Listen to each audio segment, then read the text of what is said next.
Hey, it's Pete Mundo. Before the podcast starts, could you do us a favor at KCMO? We don't ask you for much outside of supporting our sponsors and advertisers. Could you leave us a 5-star rating and review? Apple, Spotify, wherever you get your podcasts. Helps us a lot. We so appreciate you doing that. Well, it's not the news we want to start off with on a Friday morning, but it is breaking in Kansas City, so we'll bring it to you at 6:05. Good morning. Glad you're here. We're happy to be here on 95.7 FM. The Missouri State Highway Patrol is investigating a shooting from last night involving a Kansas City police officer in the Northland. So anytime you have an officer-involved shooting in Missouri, the Missouri Highway Patrol takes over that investigation. So this was just before 9 p.m. last night in the area of Northwest 70th Street Terrace and North Robin Hood Lane. The Highway Patrol confirming a 57-year-old male suspect involved in the incident is deceased, and he is not being identified at this time. One officer was reported to have minor injuries. KCPD officers were first called just after 5:30 for a domestic assault in the area, and officers interviewed the victim. Highway Patrol said the officers determined that charges existed and returned to the location of the assault on Robin Hood Lane to arrest the suspect. That is where things went downhill. So domestic assault, cops leave, they come back to arrest the individual, and that's when the individual had a knife, was in the residence, and Highway Patrol reports the suspect advanced towards KCPD officers, at which time one of the officers fired his weapon and struck the suspect. Highway Patrol is continuing this investigation and what led up to the shooting. So that's what happened. Domestic dispute. Cops come back at about 9 o'clock last night. The suspect has a knife, is not listening to the cops, and the cops end up shooting and killing the individual. So two things stand out to me right now. First off, I think back to 2020. The insane conversations that were had in this country back in 2020.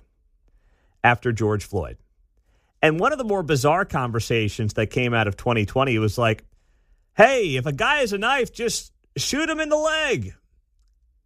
Do you remember who said that? Boom, boom, boom. I know you do. I actually had to find the clip this morning. This was Joe Biden in October of 2020 saying, you know, when people have knives, it's time to just like shoot them in the leg. Because we also have to fundamentally change the way in which police are trained. And the idea that instead of standing there and teaching a cop who's an unarmed person to coming at him with a knife or something to shoot him in the leg instead of in the heart is a very different thing. There's a lot of different things that can change. Yeah.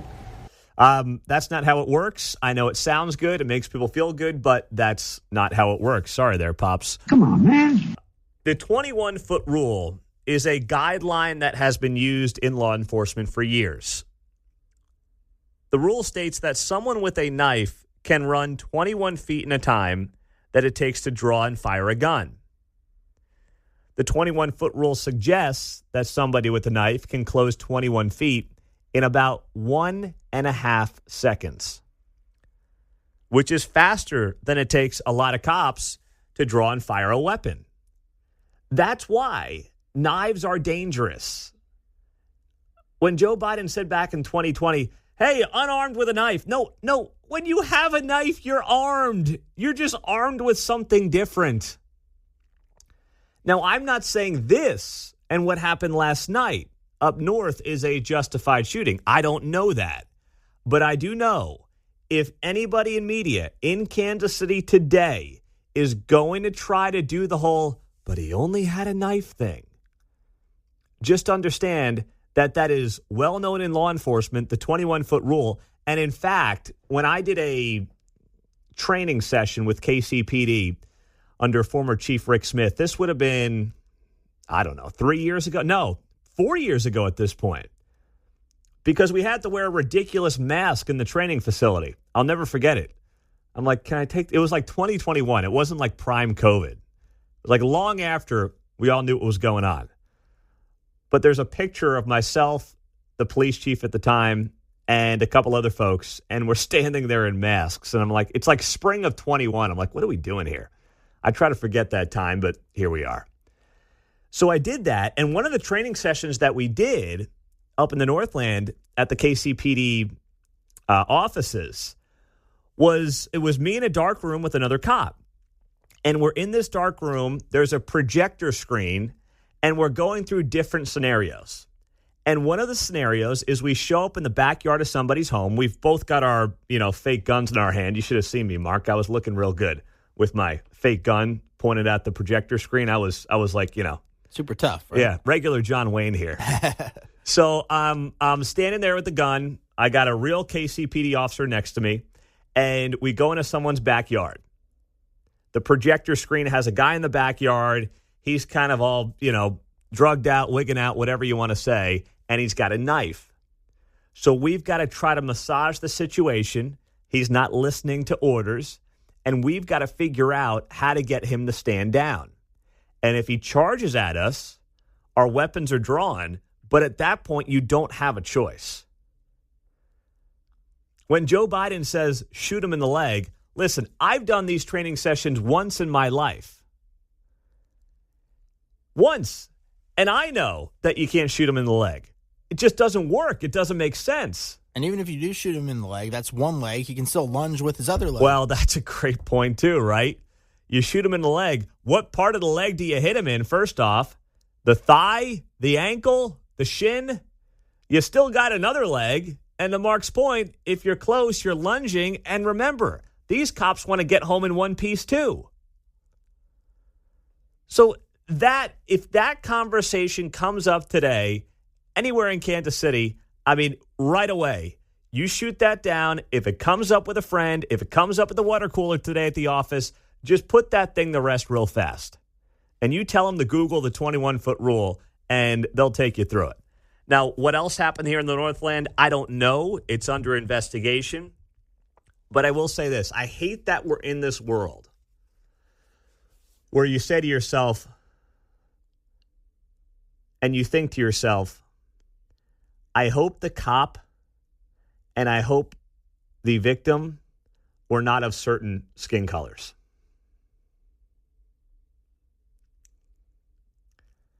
That might be wrong to think because we shouldn't really see color. We shouldn't. I don't want to see it. You don't see it. We want to live in a post-racial society. But you know and I know that this story will get far more legs in Kansas City if the cop is a certain color and if the victim is a certain color. It's awful because what matters are the facts of the story.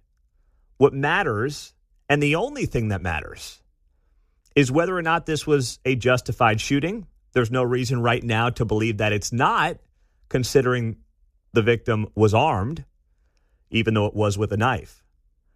But it's amazing to have to sit here because of how media covers stuff today in 2025. Look at the Ralph Yarl, Andrew Lester story up in the Northland. That story does not get nearly the amount of attention. That was a worldwide story. And you know why it was a worldwide story. Because it was an old black guy or old white guy and a black teen. None of it's right. But we can't change what the media does. I can change what I do. I can try to cover a story honestly. A lot of people do not have interest in that. So now we sit here and we wait.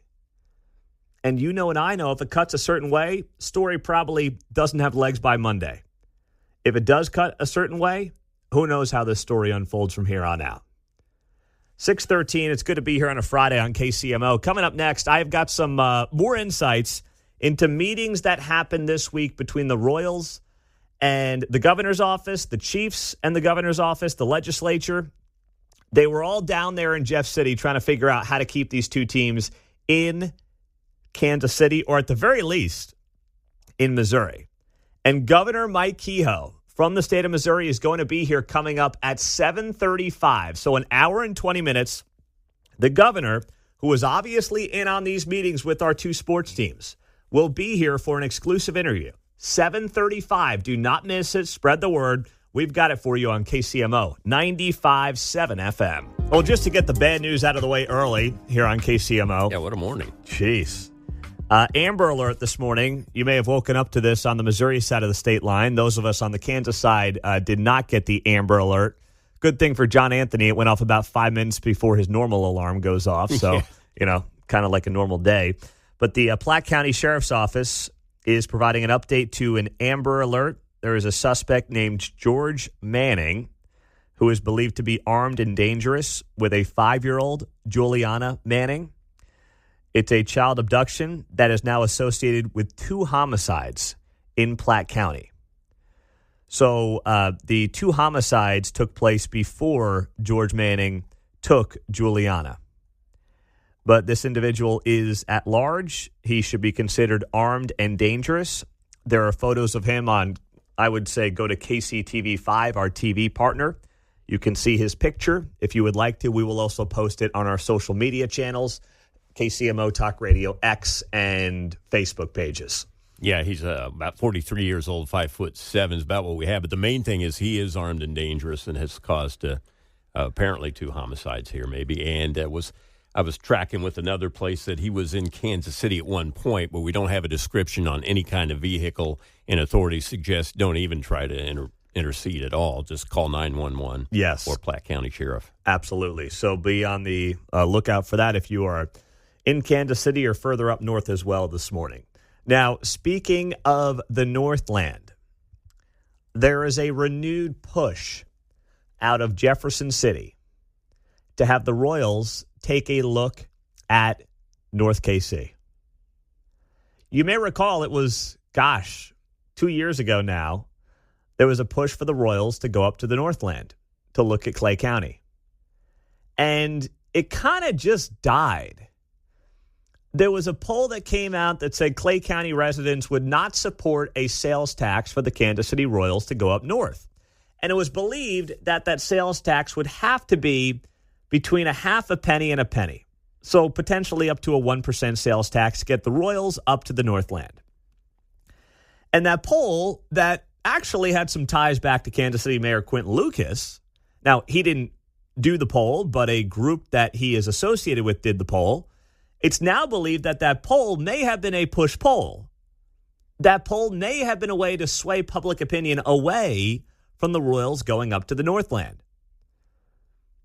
And then, of course, we all know what happened last year with the Crossroads District, that deal that was, slapped together at the last minute, had moving parts as people were going to the polls, and was just a complete and utter mess. But now, down in Jeff City, we told you about the meeting that took place a couple of days ago regarding the Chiefs and what we knew coming out of that. You had top lawmakers, you had Jackson County officials, a lot of people involved in that meeting a couple of days ago about the Chiefs. But I told you yesterday that when the Royals came up, there was kind of just a collective, kind of a scoff. There's not going to be money for both of these teams from the state. But there are ways that the state of Missouri can help out the Royals if they're willing to look at the Northland. The question is, do they want to do that? Are they willing to do that? There are, as I have been told by multiple people, Department of Economic Development dollars and tools and incentives that can be combined with a local sales tax to actually get the Royals up to that Northland location. Will they do it? Do they want to do it? That remains to be seen. Royals ownership appears dead set on some kind of downtown location, which also means Kansas may not be in the mix like we thought they were. John Sherman and leadership there really think downtown baseball is the play. Now, is that Crossroads? Is that the East Village? Is that Washington Square Park by Union Station? Is that 18th and Vine? No one really knows. I do know this as well. There is a lot of frustration with the Royals from everybody to the Chiefs to lawmakers in Jeff City, where they feel like the Royals have not been organized in this entire process and have not really been able to describe or share what they want and what their goals are outside of wanting downtown baseball. And people are saying, okay, what does that look like? Where? You tried it last year. It didn't go well for you. So what are the other options? What are we looking at here? But that's the same reason that Sherman and the Royals have not run into the arms of Kansas. There are questions on the legitimacy of the funding, and they really think that downtown baseball is the play. People coming out of work, people living downtown, going to a game, obviously having the economic development in the area as well to make some money in other ways. That's their vision. And, it's a fine vision to have, but I also think the world has largely changed. And I don't mean the world when it comes to how people view new stadiums, but also just the idea of people living downtown in shoeboxes and walking around downtown vicinities and just walking into baseball games. There's some of that that's come back during COVID, but we know the commercial real estate market is not exactly lighting it up. You've got millennials who are aging out of that demographic where they want to be in downtown locations. They're getting married. They're having kids. They did it later than prior generations, but they're doing it. They want to be out in single-family homes in the suburbs. And now with more and more people either working from home or at the very least doing a hybrid model, the whole idea of driving to a downtown office, yes, is still done every day. I mean, we drive here to an office at Corporate Woods. But the notion that everyone is driving to a downtown facility where then they can just catch a game after work, that's not like it was even 5 years ago before COVID. It's not.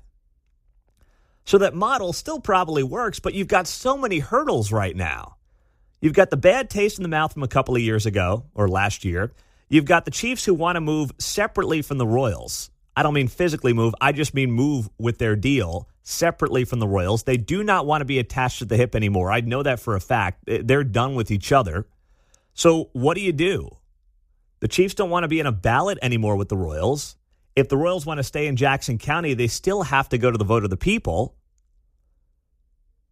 So their best strategy at this point might be to do their own thing up in the Northland. And there is a big push down in Jeff City to try to make that happen.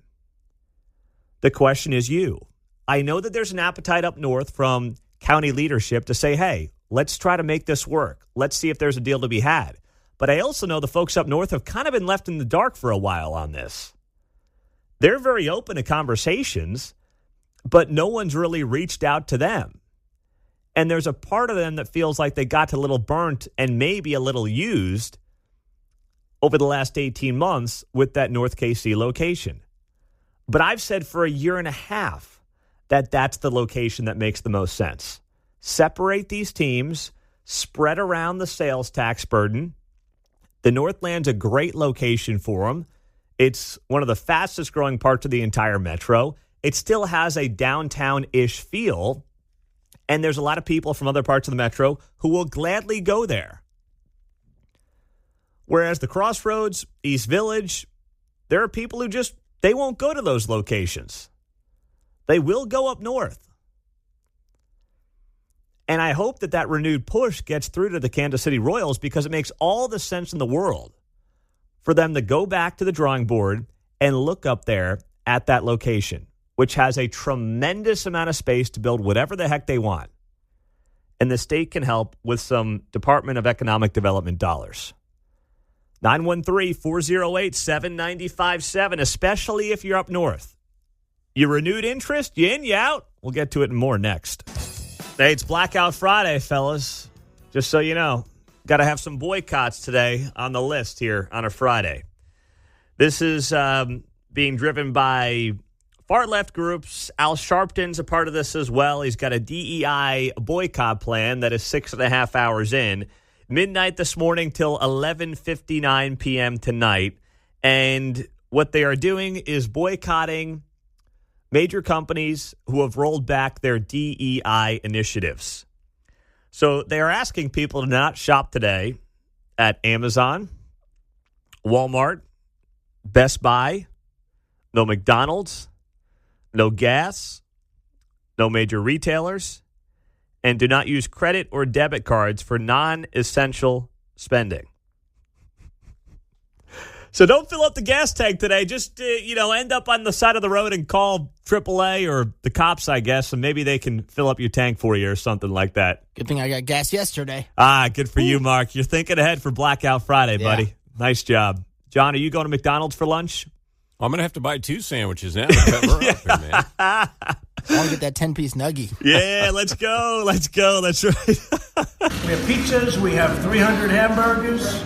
Many French fries. Oh, man. I'm in the mood for some many French fries today. Tell you what, I filled up a couple days ago, but I'll go top it off. Yes, that's what I'm talking about.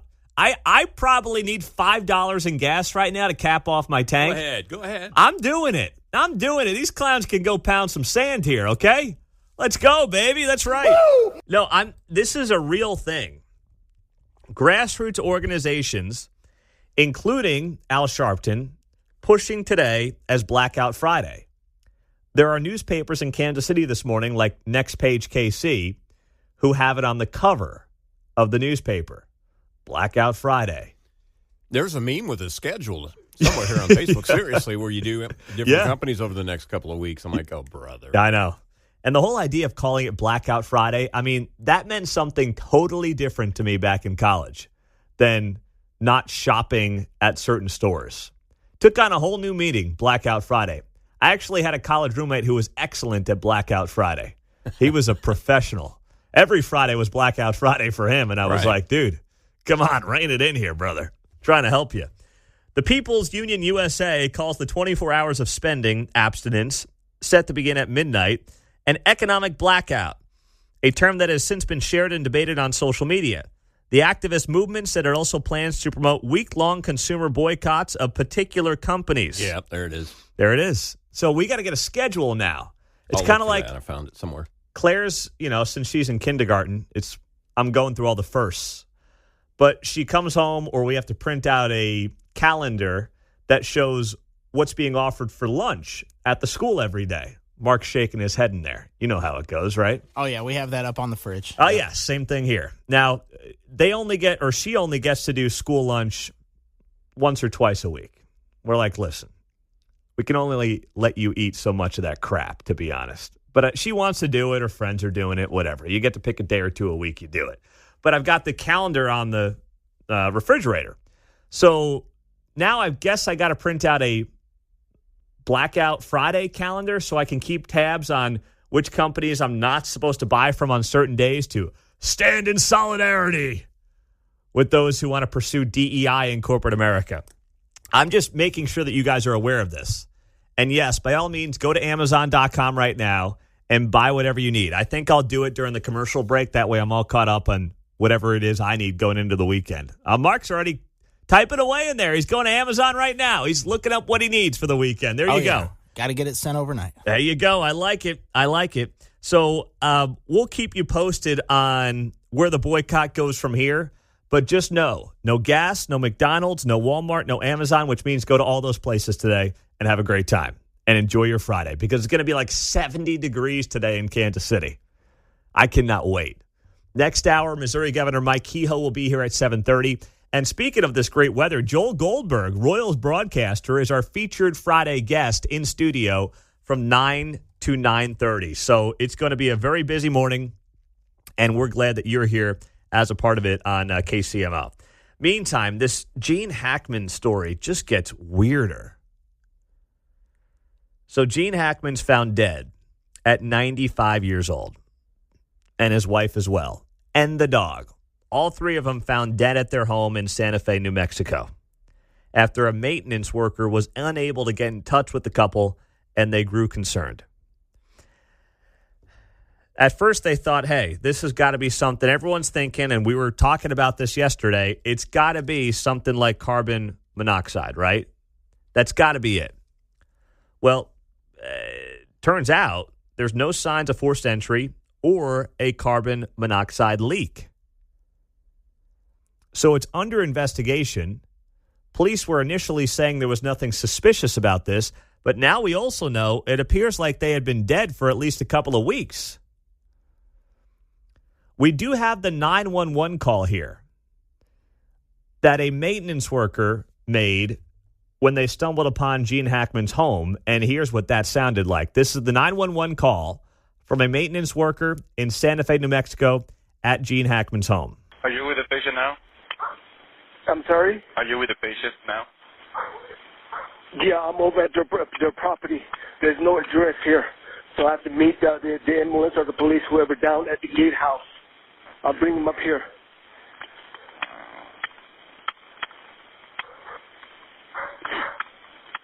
Okay. How old is the patient? I have no idea. You don't know? Okay, that's fine. Is the patient a male or a female? A female and a male, probably. I don't know, sir. Just send somebody up here real quick. Okay. Are they awake? I have no idea. Are they breathing? I have no idea. I'm not inside the house. It's closed. It's locked. I can't go in. But I see them. She's laying down on a floor from the window. Okay.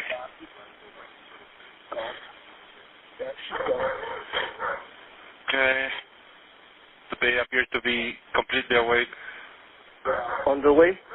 Do they appear to be awake or alert? No, it's not. You just asked that question. Okay. Come on.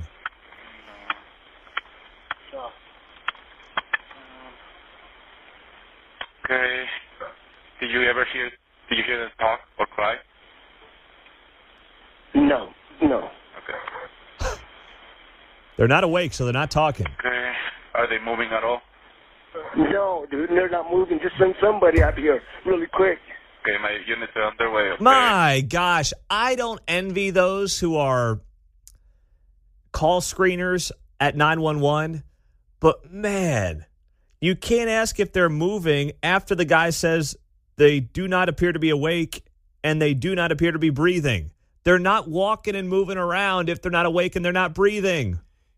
911, what's your call? Hey, I see some people in their house and they're walking around moving. Okay. Are they motionless? I mean, I don't know. No, dude, we wouldn't call you if they were moving around. I mean, I don't listen to police scanners a lot. You know, I've got enough noise and chaos in my house with 3 little kids. I don't need to add to more of that. All right. The only way my house could get noisier with 3 little girls and a dog is if I added a police scanner. Constant bolo at your place. Be on the lookout, man. Ain't that the truth? I mean, although it might drown out some of the noise, I might have to rethink this whole idea. But either way, it's like I'm listening to this and I'm saying, and I'm yelling at the computer as I'm watching this clip yesterday, saying, what are we doing here? Get some. Now, it didn't matter. They had been dead for weeks, apparently. Her body may have been mummified, is what we're starting to hear and what's been reported. Gene Hackman's wife. But my gosh, that 911 call makes you crazy. And not because it impacted them or their family, but it's just frustrating to listen to, if nothing else. But this story is getting weirder. And when it first came down yesterday that there was nothing suspicious about this, according to Santa Fe Sheriff's Department, I thought to myself, how? Now, I took them at their word. We reported it as such. But now they're kind of backtracking on that whole thing. Because no carbon monoxide, no forced entry, pills found by Gene's wife, and the whole thing stinks to high heaven. But no clear external issues either. So we'll have to wait to find out more in the days ahead. All right, I got a little bit of advice here for you. If you're someone in Johnson County, Kansas, who has not yet received your home valuation increase, if you see that letter in the mail today, just wait till Monday to open it. Don't ruin your weekend, because I promise you it's going up. Johnson County, Kansas average home values increased 6.5% in 2025. Woke 41 writing and reporting on this yesterday.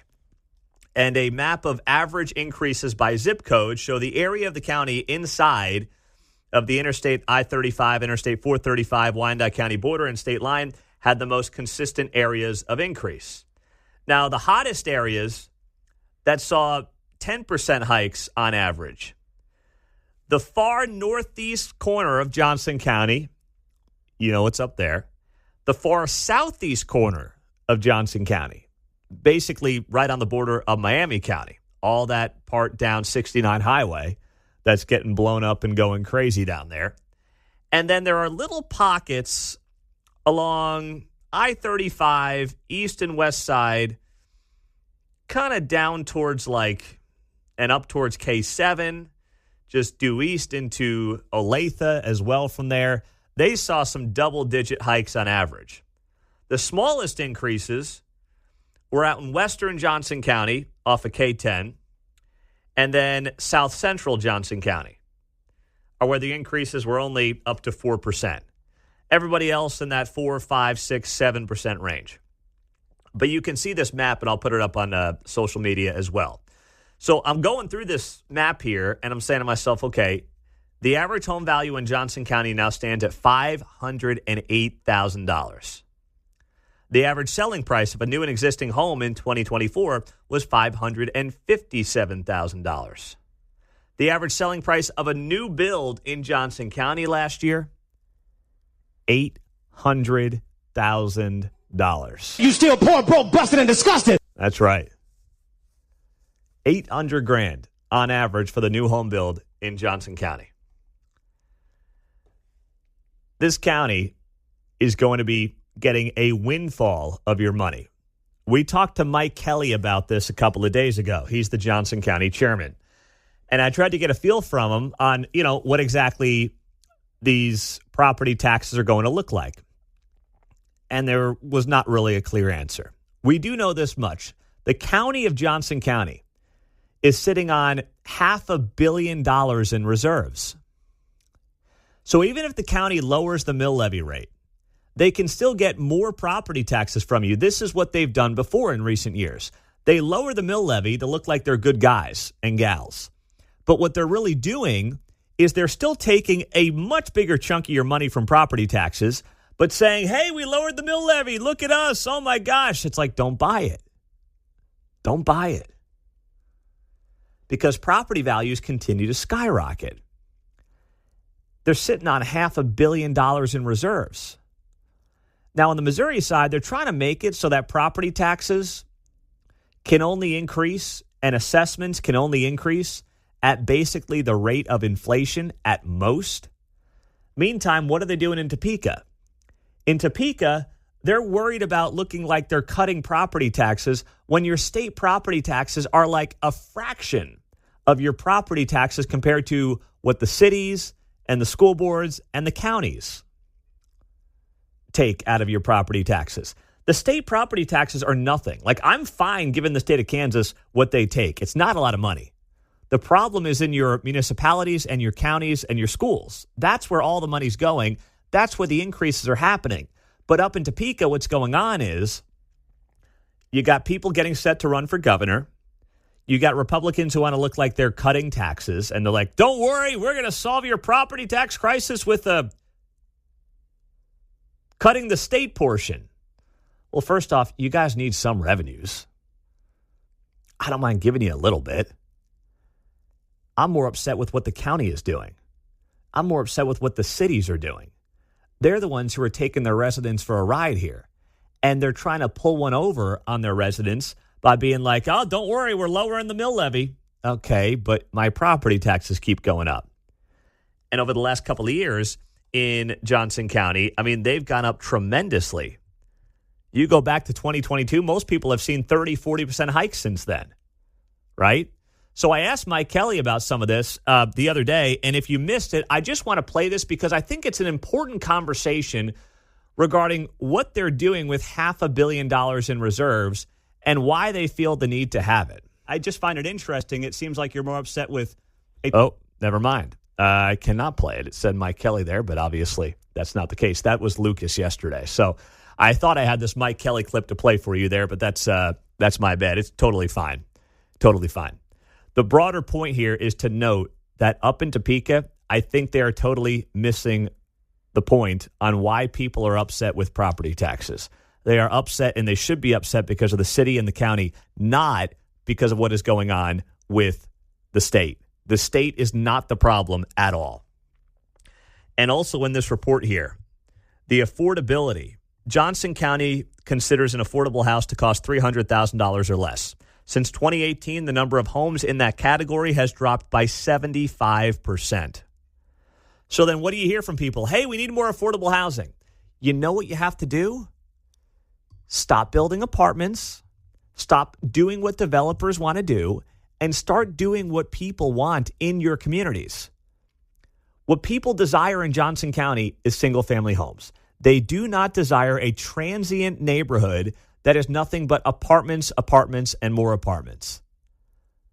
But you know what? When you're doing the bidding of developers, this is what you get. This is what people want.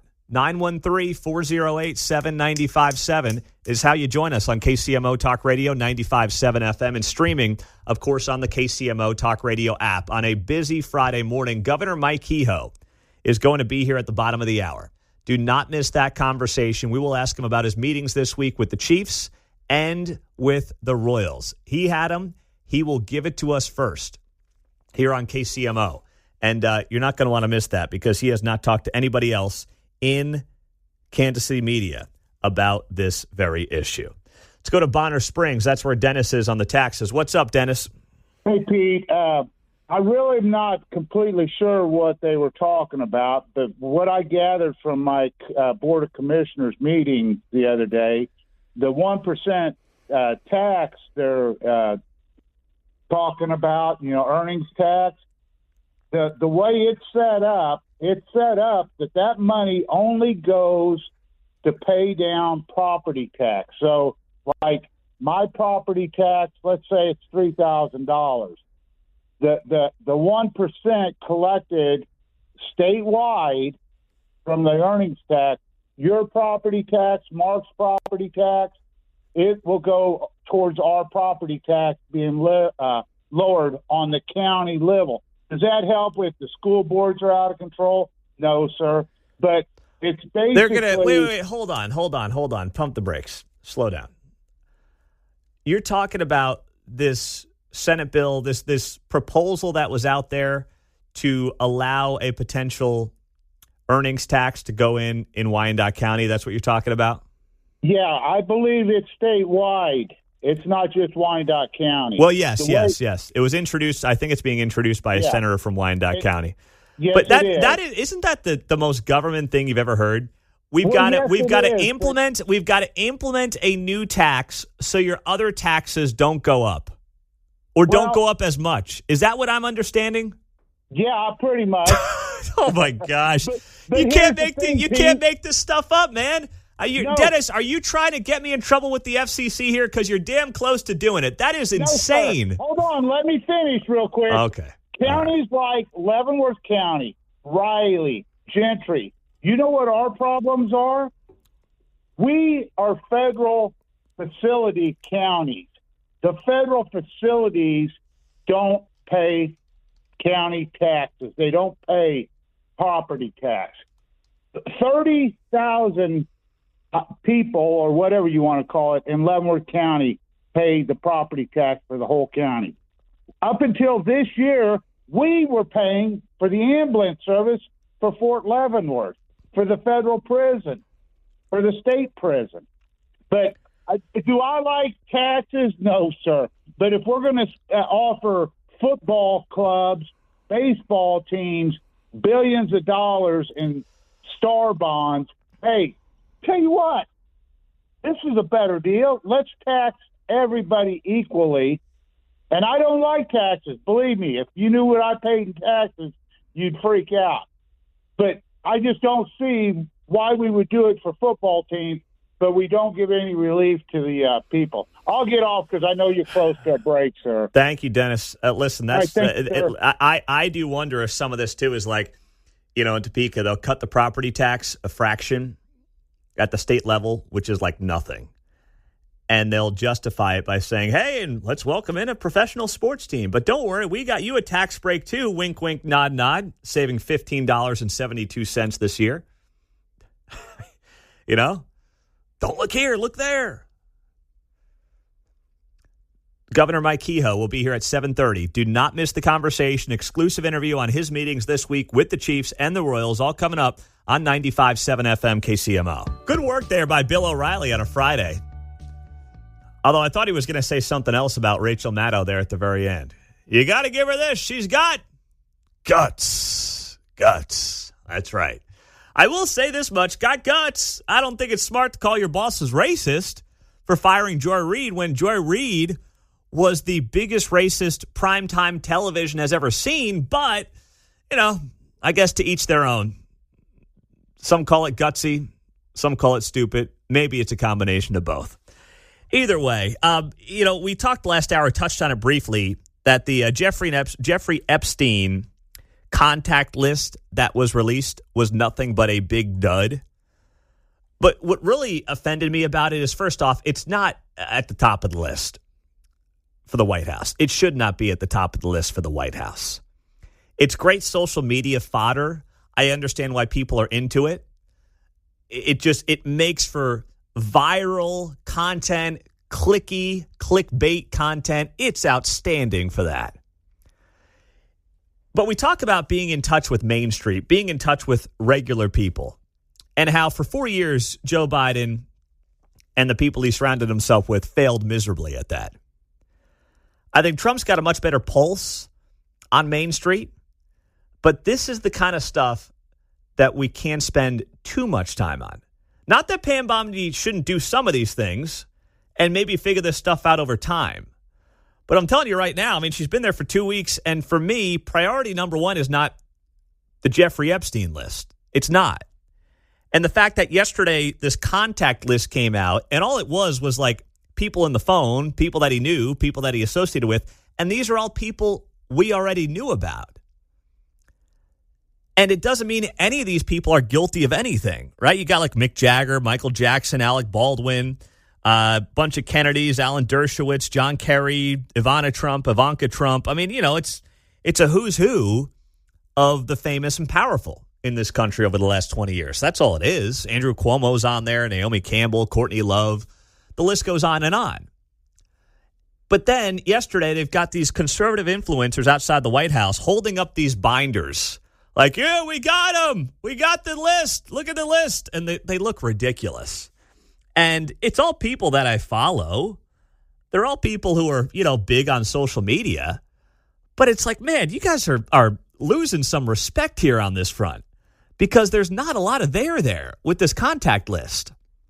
And now they're mad at Pam Bondi, the Attorney General, saying, she's not doing her job on this. We're getting screwed here. It's like, let's not forget.